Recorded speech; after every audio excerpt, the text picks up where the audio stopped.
Imaginez pouvoir créer 1 million de patrimoine en bourse en 10 ans et générer 2000 € par mois de revenus passifs grâce aux dividendes. Dans mon aventure d'investisseur, j'ai décidé de me lancer ce défi un peu fou d'atteindre ces objectifs en 2034. Et sur cette série d'épisodes, je vais te partager l'évolution du séquoia qui, je l'espère, deviendra grand.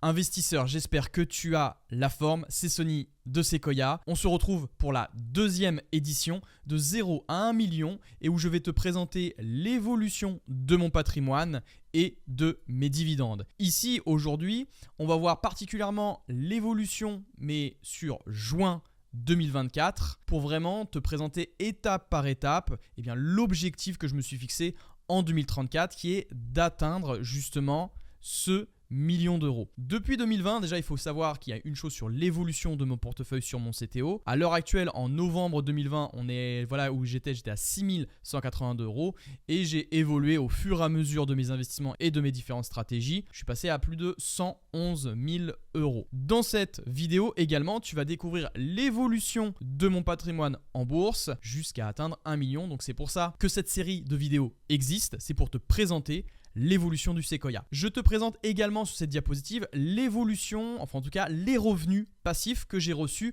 sur juin. Il faut savoir que la bourse représente une petite partie, mais l'objectif, oui, patrimonial que je me suis fixé, c'est uniquement en bourse. Mais je vais te présenter donc les différents revenus que j'ai reçus. Donc j'ai reçu, tu vois, les dividendes en bourse, j'ai reçu 385,28 € de dividendes, 107 € de crypto-monnaie, en crowdfunding 53, SCPI 76 € et autres livrets 71 € pour créer des revenus passifs en 2024 à hauteur de 4015 €, en tout cas au total sur 2024. Sur le sommaire de cette vidéo, dans un premier temps, je vais te présenter ma sphère financière, donc mon allocation. En deuxième point, l'évolution de mes dividendes. Troisième point, l'évolution de mon patrimoine global. En quatrième point, mon épargne mensuelle, donc mes stratégies d'allocation. Il faut savoir que tout ce que je te présente ici sont voués bien sûr à évoluer. La stratégie d'allocation peut bouger en fonction des différents placements. Mais tout ça bien sûr ne sont pas des conseils en investissement. Il faudra bien que tu fasses tes propres recherches à côté. Cinquième point, quelques stratégies pour gagner plus. Et sixième point, ma jauge d'indépendance financière. On commence par ce premier point, ma sphère financière. On va se retrouver directement sur le Sequoia Tracker pour te montrer tout ça. Voici mon allocation avec mes actifs investisseurs. Donc premièrement, on commence sur la liquidité où j'ai 8049 € de liquidité, c'est-à-dire c'est l'argent disponible pour investir immédiatement. Donc ça correspond à 3,02%. Donc là, ça va correspondre plus à mon compte courant, d'accord, ce que j'ai sur mes comptes. Ensuite, les livrets et autres. Ici, on est à 23 630 €, donc qui correspond le pourcentage alloué à 8,87% et mon objectif c'est 5%. Ici, en fin de compte, c'est l'objectif visé pour correctement remplir le pourcentage d'allocation. D'accord, c'est le pourcentage visé, mais bien sûr, il peut déborder de quelques pourcentages. Même si je vise un peu plus ou un peu moins selon la bourse. Par exemple, tu vois, la bourse, justement pour aller dessus, tu vois, j'ai investi 169 832 €. Donc ça représente 63,77% de mon patrimoine avec un objectif à 50%. La crypto-monnaie, bien sûr. Alors là, le type d'actif, c'est le montant investi, mais également avec les plus-values. D'accord, ça prend ça aussi en compte. Les SCPI qui correspondent à 1579 €. Parce que voilà, pour revenir par rapport aux plus-values, c'est que ça peut bouger bien entendu. Si par exemple il y a une très forte hausse sur le Bitcoin, eh bien tu imagines très bien que ou le Bitcoin ou c'est Ethereum, Solana ou autre, eh bien le pourcentage alloué peut augmenter. C'est là qu'ensuite il y a une autre stratégie qui peut être sympathique que je vais te présenter dans les autres diapos. Donc reste bien jusqu'à la fin, c'est très important. Les SCPI également, comme je t'ai dit, 15 179 € et le crowdfunding, 13 996 €. Donc voilà, il y a des objectifs un peu plus hauts sur les SCPI et le crowdfunding. Ça aussi, faut que j'adapte toujours, mais voilà, c'est pas rempli. En tout cas, mes objectifs ne sont pas atteints ici. Donc c'est à moi de mieux gérer ça. Deuxième point, on va passer à l'évolution mensuelle de mes dividendes. Comme tu peux le voir ici sur cette diapositive, on a commencé en janvier à 207,58 €. Février, j'ai gagné 227,03 €. En mars, 324,27 €. En avril 2024, 393. En mai 397 euros.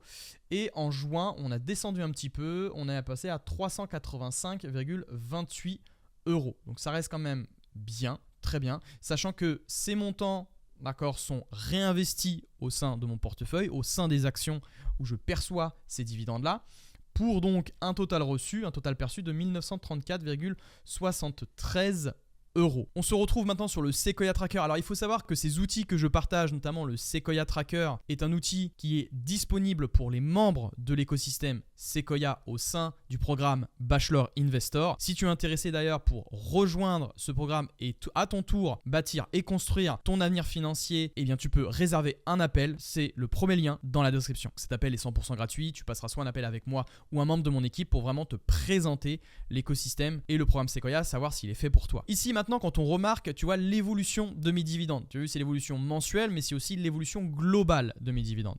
Donc ici, tu peux le voir qu'en 2021, tu vois, j'avais généré 1714,89 euros. En 2022, on était à 3421 euros.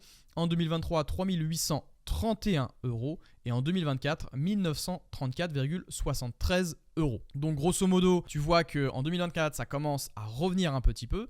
On n'a pas fini l'année, hein, c'est tout à fait normal. Mais on voit que tu vois, chaque année, j'ai réussi à augmenter mes dividendes. Si on voit maintenant les dividendes perçus par mois avant impôt, donc on voit très clairement qu'en décembre, ça a été mon record. Ici, on était à 416,58 euros. Donc on va voir en 2024. C'est pour ça, pense à t'abonner à la chaîne. Je te partagerai l'évolution de mes dividendes juste ici. Donc pense vraiment à t'abonner pour voir l'évolution et si je vais atteindre bien sûr mon objectif que je me suis fixé en 2034. En tout cas, je fais tout pour. Et donc en juin, tu vois, comme tu as pu le voir, 385,28 euros. Quand tu reprends par rapport aux années précédentes, tu vois, en juin, j'étais à 152. En juin 2022, j'étais à 337. En 2023, j'étais à 361. Et là, donc, on a augmenté. Donc tu vois que mes revenus passifs augmentent année après année. Et je t'explique également dans cette vidéo comment est-ce que je fais pour augmenter justement ces dividendes. Donc reste bien jusqu'au bout de cette vidéo. Et ici, ce que tu as, c'est ma jauge d'indépendance financière qu'on verra un peu plus tard sur cette vidéo. Mais tu sais que par an, voilà, je vise 24 000 euros par an. Et là, pour l'instant, en 2034, eh bien, on est encore loin. On est à 1935 en ce début d'année, d'accord, en ce milieu d'année 2034. Troisième point, l'évolution de mon patrimoine en bourse. Ici, investisseur, je te donne rendez-vous donc sur cette diapo que je peux te présenter. Investisseur, tu vois qu'en 2034, tu as l'évolution de mon patrimoine en bourse avec les plus-values latentes. Alors, c'est quoi les plus-values latentes? Les plus-values latentes en bourse, ce sont les plus-values que tu n'as pas encore enregistrées. Imaginons que tu as investi sur Apple à 100 $, l'action est passée à 150 $, tu as fait donc 50% de plus-value. Ici, en fin de compte, cette plus-value-là, eh bien, elle n'est pas encore enregistrée, mais elle fait partie de ton patrimoine, d'accord, que tu as. Mais par contre, elle n'est pas encore enregistrée, c'est pour ça que ton patrimoine peut fluctuer, surtout si tu as un gros patrimoine en bourse. Le cours des actions varie toujours, c'est pour ça que ton patrimoine peut varier.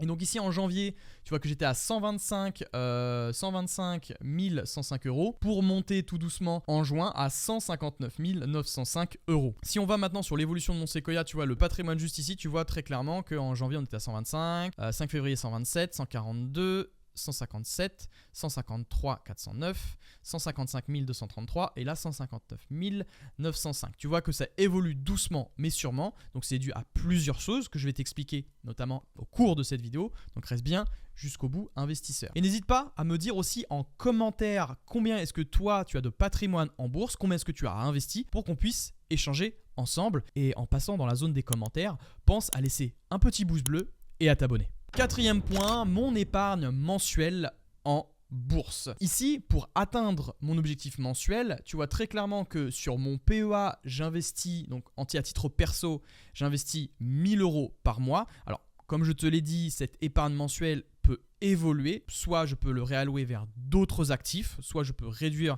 mon exposition en bourse pour le réallouer vers des SCPI ou vers du crowdfunding. Mais pour l'instant, là, tout ce que je te présente, c'est uniquement en bourse. Mon objectif, c'est d'investir sur des actions françaises de qualité. Le broker que je vais utiliser, c'est Bourse Directe. Ensuite, sur mon CTO, sur mon compte perso, t'imagines bien, je reçois des dividendes. Donc sur les dividendes que je reçois, eh bien, je vais les réinvestir au sein de mon CTO. Et donc, ça fait entre 300 à 400 euros par mois, comme tu as pu le voir précédemment. Donc, en fait, l'idée, c'est de réinvestir ensuite sur des actions américaines à dividendes pour pouvoir, tu vois, faire grossir la boule de neige et générer de plus en plus de revenus passifs. Ici, donc, on est uniquement sur des actions américaines. Ensuite, je ne te le présente pas encore, ça sera certainement dans la prochaine édition. J'ai investi maintenant sur mon compte titre ordinaire, mais avec ma société, avec Sequoia. Et là, ici, je vais investir ma trésorerie, d'accord, que je génère avec Sequoia. Donc ici, c'est d'investir 5 000 euros par mois. Alors cette somme peut varier également. Soit je peux investir un peu moins pour le réallouer vers d'autres actifs. Je ne sais pas encore ce que je fais, mais pour l'instant, avec Sequoia, j'investis 5 000 euros uniquement en bourse par mois sur Interactive Brokers. Si tu es intéressé d'ailleurs pour ouvrir un compte professionnel et faire travailler ta trésorerie, tu peux le faire, mais uniquement avec Interactive Brokers. En tout cas, c'est le broker le plus sécurisé qui puisse exister. Et ma stratégie ici, c'est vraiment de tester ma méthode de sélection avec l'outil AlphaPick. Il faut savoir qu'avec Sequoia et puis avec l'ensemble des membres, avec l'ensemble des Sequoiens, j'ai développé un outil qui s'appelle le validateur, où avec plusieurs critères, on va affiner, on va supprimer 90% des actions merdiques. Et le but, c'est de vraiment filtrer les meilleures actions. Et justement, avec ce CTO Pro, eh bien, je fais un test, c'est-à-dire que je choisis ces actions de haute qualité, je mets uniquement de ça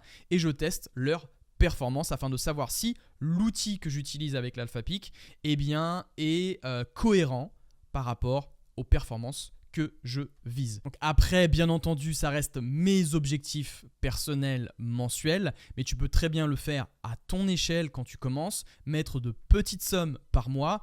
En bourse, rien ne sert de mettre de tels montants. Moi, c'est par rapport à mon expérience personnelle et par rapport à ma capacité d'épargne. Mais en bourse, on peut très bien investir à partir de 10 euros, à partir de 20 euros. Bref, et commencer à faire travailler et faire fructifier son argent avec différentes stratégies. Et si tu es intéressé justement à créer ton écosystème financier et créer justement ta liberté financière sur le long terme, tu n'hésites pas à aller dans le premier lien dans la description pour passer un appel avec moi ou un membre de mon équipe pour pouvoir échanger justement sur ce programme, le Bachelor Investor. On va passer au 5e point, quelques stratégies pour générer de plus en plus de revenus passifs. En tout cas, ce sont mes stratégies. Aucun conseil en investissement ne sera donné au sein de cette vidéo. Pense à faire tes propres recherches. Première stratégie, comme je te l'ai dit précédemment, c'est avec l'AlphaPick et les outils qu'on utilise avec les Sequoiens. Ici, on va utiliser surtout les très bons outils. C'est-à-dire que avec cet outil, on va passer une action à travers 27 critères d'analyse et le but, c'est d'acheter une action sur ses fondamentaux et sur ses perspectives d'avenir. C'est-à-dire, est-ce que sur ses marges, est-ce qu'elle est profitable? Est-ce que c'est une entreprise peu endettée? Est-ce que c'est une entreprise à croissance, c'est-à-dire sur le chiffre d'affaires, est-ce qu'elle augmente son chiffre d'affaires chaque année? Moi, j'aime bien prendre sur une période, tu vois, entre 5 et 10 ans d'ancienneté, tu vois, de voir vraiment un historique de croissance.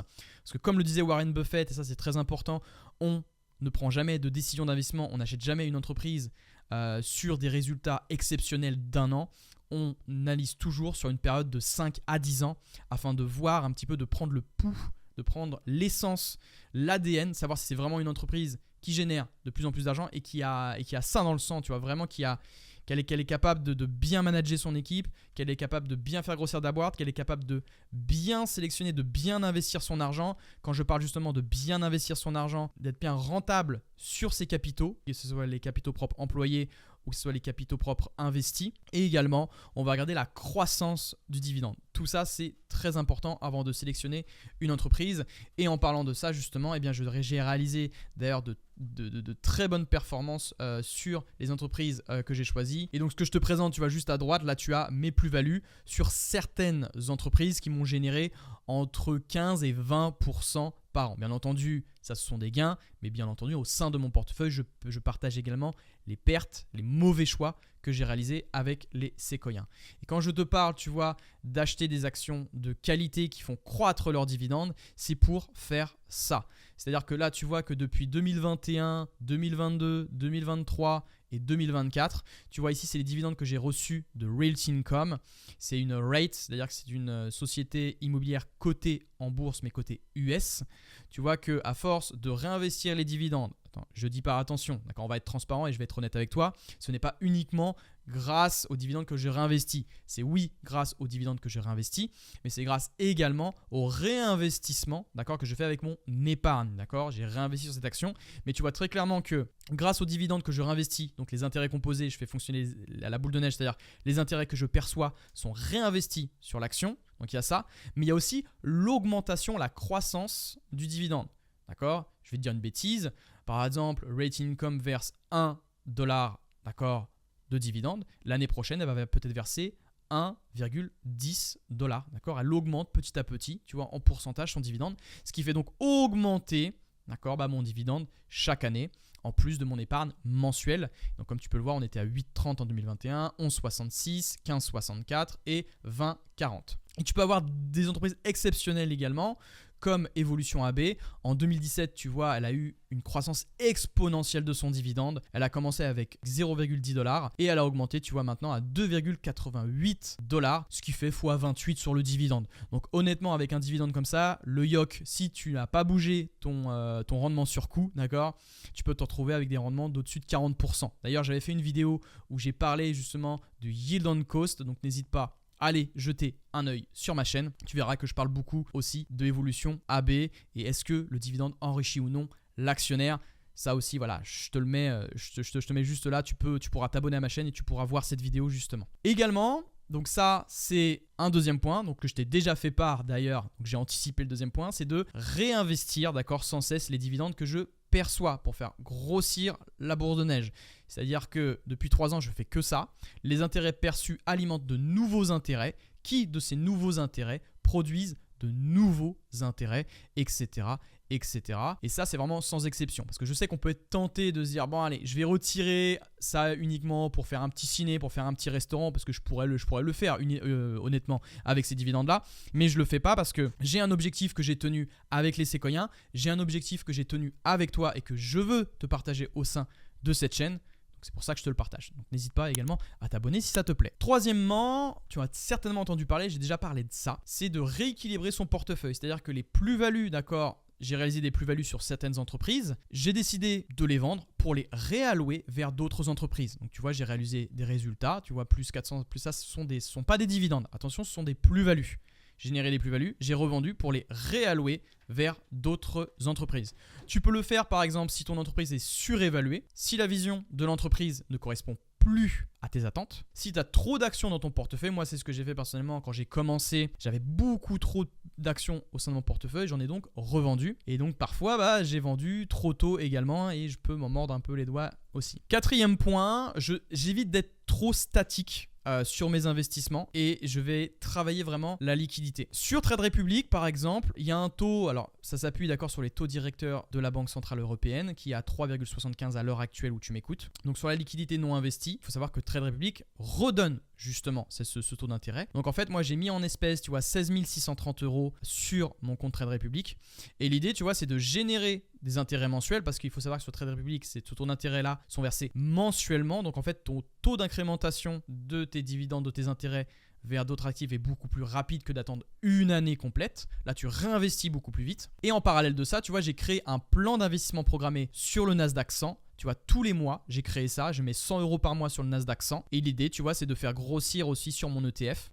sans rien toucher. Tu vois que là, très clairement, je peux m'enrichir en 0 minutes par mois. C'est-à-dire que je génère avec le Nasdaq 100, tu vois, eh bien, du rendement, là, j'ai fait 11,88%. Je crois que j'ai investi en mai dernier. C'est vrai que le Nasdaq 100 a pris énormément. Je ne sais plus quand est-ce que j'ai investi sur le Nasdaq 100, mais j'ai commencé la programmation en début de mois quand j'ai lancé justement cet objectif-là, qui est d'atteindre les 1 million. Mais voilà, tu peux faire travailler ta liquidité et réinvestir. Tu vas créer vraiment une boucle vertueuse sur tes investissements. Et donc bien sûr, après, tu réinvestis, comme je te dis, les intérêts au sein du Nasdaq 100. Sixième point et la conclusion, investisseur. Où est-ce que j'en suis tout compte fait? Où est ma jauge d'indépendance financière? Où est-ce que j'en suis? Eh bien, juste ici. Donc voilà, pour le mois de juin, si on devait clôturer tout ça, en dividende, donc j'ai toujours pas battu mon record précédent, c'était 416,45 € par mois. Ici, en fait, la jauge financière, c'est mon record. C'est-à-dire ce que j'ai pas réussi à battre. Donc tu vois, là, j'ai généré 385 € dernièrement. Et donc tu vois, ça fait un peu, ça fait moyen. Tu vois, là, j'étais à 416 € en décembre. Donc J'espère pouvoir le rattraper. Les revenus passifs pour cette année, je suis à 6000. Alors ça c'était par rapport à l'année dernière, d'accord, j'étais à 6528. On espère que le mois prochain, eh bien, je vais réussir à battre tout ça. Et le patrimoine en bourse, je suis à 159 905 euros, là où j'ai validé justement ce premier palier qui est à 150 000 euros. Le deuxième palier, j'espère le franchir avec toi, est à 200 000 euros, investisseur. Et j'espère que tu m'accompagneras tout au long de cette aventure. J'espère que cette vidéo t'aura plu. Pense à laisser ton plus beau pouce bleu et à t'abonner. Et si tu veux construire ta jauge d'indépendance financière, tu sais où aller, investisseur. Tu peux prendre rendez-vous avec moi. Un appel 100% gratuit. On va pouvoir discuter ensemble, soit avec moi, soit avec un membre de mon équipe. Tout va dépendre de mes disponibilités. Je suis désolé. Il y a pas mal de demandes et les places sont assez limitées. Donc pense à réserver assez vite. Pense aussi sur cette vidéo, s'il te plaît, dans les commentaires, qu'est-ce que tu veux voir en plus dans ce style de vidéo. J'ai envie de répondre aussi, de partager mon aventure, mais de partager mon aventure en toute transparence avec toi. Et pour vraiment satisfaire cela, j'ai besoin de ton commentaire. Qu'est-ce que tu verrais en plus dans mes diapos que je peux te présenter, dans ma manière d'aborder les choses? Qu'est-ce que tu verrais en plus? Je te souhaite une très belle journée, investisseur, une très bonne soirée selon l'heure à laquelle tu m'écoutes. Et surtout, bien entendu, que la croissance et le rendement soient avec toi.